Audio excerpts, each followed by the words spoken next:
home with two toddler, rambunctious boys, and she is trying to juggle them and trying to make the house even slightly clean, and dinner and laundry, and so she's shocked too. And so her mindset is, when she sees me come through the door, finally some help, here you go. And my mindset is, I just got off from work, I would like to relax a little bit. And so one of the things that I asked him to do, I said, here's what I want you to do. And we went to passages like this that we just read in Ephesians, and we brought out what love requires from the husband. The husband's love your wife. We went and looked at the Greek for that, agape, which means self-sacrifice. You are actively choosing to put what will be towards the benefit of the other person before your own. It's an active choice. Love your wives the same way Christ loved the church. Christ loved the church by making the conscious decision to die for the church, something he didn't want to do the night before. Is there any other way, Father? Please let this cup pass from me. But he was willing to do it anyway. That's what you got to do. So I gave him this. I said, here's what you're going to do, and I want you to do it every single day, 5 days a week, and then here's what I want you to do on the weekends. For 3 weeks, do not stop, because it takes 3 weeks to form a habit, I hear. And then let me know when you come back next week. Let me know how it goes. I said, I want you, the first thing you do, what time do you get up in the morning? I get up at 6:30. What time does she get up? She gets up about 6:45, 7 o'clock. Do you think you could get up about 20 minutes earlier? Okay. Yeah. I can do that. All right. Set your alarm for 6:10. Be as quiet as you possibly can. Go out into the living room while she's still asleep. Find the laundry and fold as much of it as you can in 15 minutes. And then when she gets up, try to have breakfast already halfway prepared, if not completely prepared. I don't care what it is. If it's cereal, biscuits, eggs, I don't care what it is. Just already be in the kitchen so that the first thing she sees when she comes out of the bedroom, is you doing what she had been doing before. And then give her a kiss on the cheek, get dressed, make sure you give your kids a kiss, out the door, as you normally do. What time do you get home? And he told me. I said, and I bet that your kids, first thing that happens is your kids run, Daddy, Daddy, Daddy. Yeah, that's right. Well, don't ignore your kids. As soon as they come in, give them that big hug.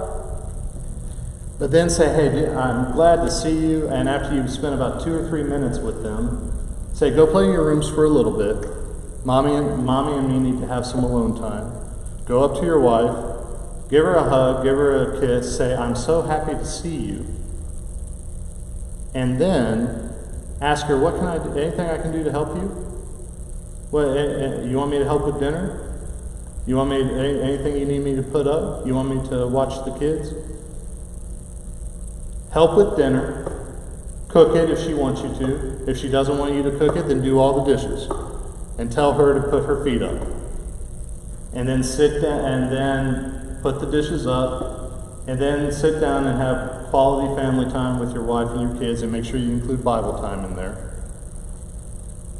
And once that's done, once all of that is done and the kids are in bed, ask your wife if she would like to study the Bible some, just you and her.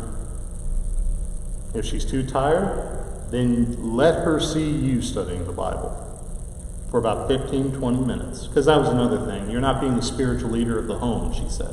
Let her see you doing that.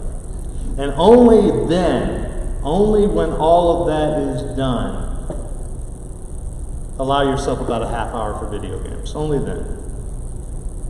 And do that every day. Do that every single day, and tell me what happens. He called back a week later. First 2 days, the wife was, oh, you feel guilty, don't you? You want something, don't you? You just feel, you're just trying to make up because I'm mad at you. And I had already told him, don't get into an argument, just don't rise to the baiting. Don't just keep on doing it.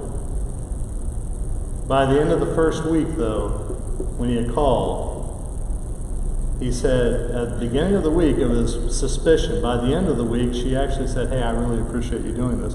I said, "Keep it up. Call me back next week." He called me back the following Monday. How's it going?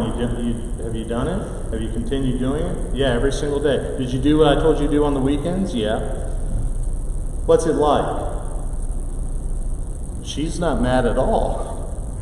She's very appreciative. She's actually sitting next to me on the couch and wanting to hold my hand. It's amazing. Okay then.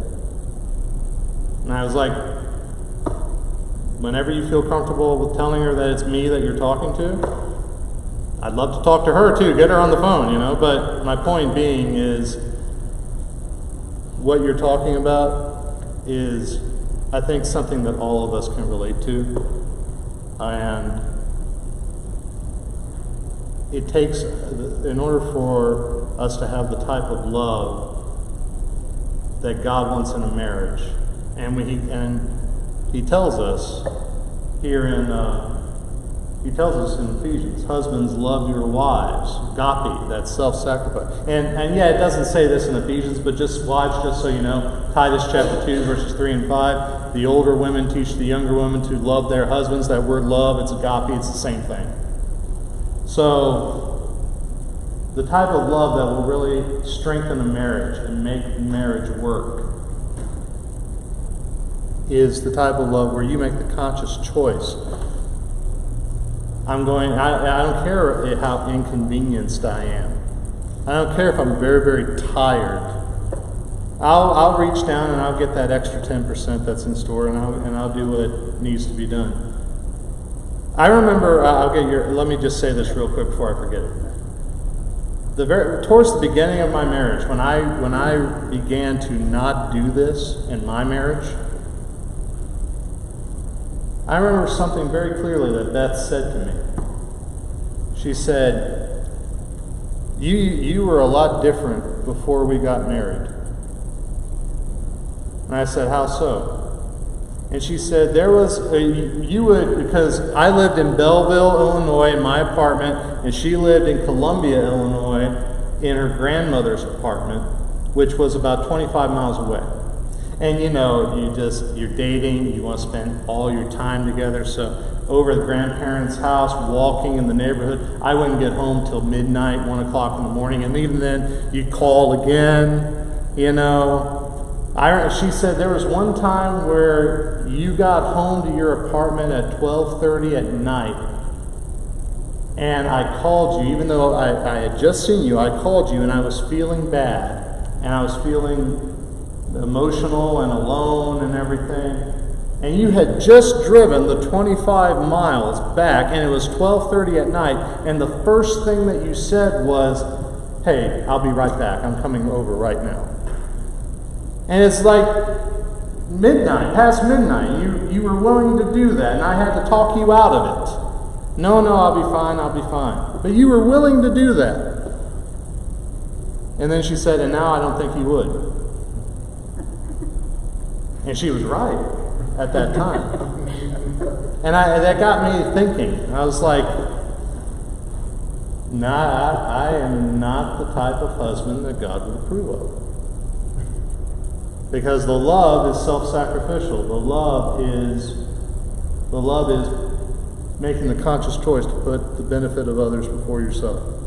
And that's how you love your wife as your own body. That's how you treat others the way you would want to be treated. How would you want to be treated? By someone else putting you before them. That's really how you would want to be treated. So do so in your marriage. And it'll really strengthen it. Any other thoughts or comments? Oh, Bo, you had a comment. Yeah. Yes. I think sometimes, being a professional soldier, it can create problems, in the family. But I think in a lot of cases, I know it did with me, when I would have to take off and go to Saudi Arabia or somewhere, and I might be thinking, oh man, I'm going to be away from the wife and kids. What a relief. But it wouldn't be more than a day after I hit country that I'd say, oh man, I really appreciate my wife. I need to get back.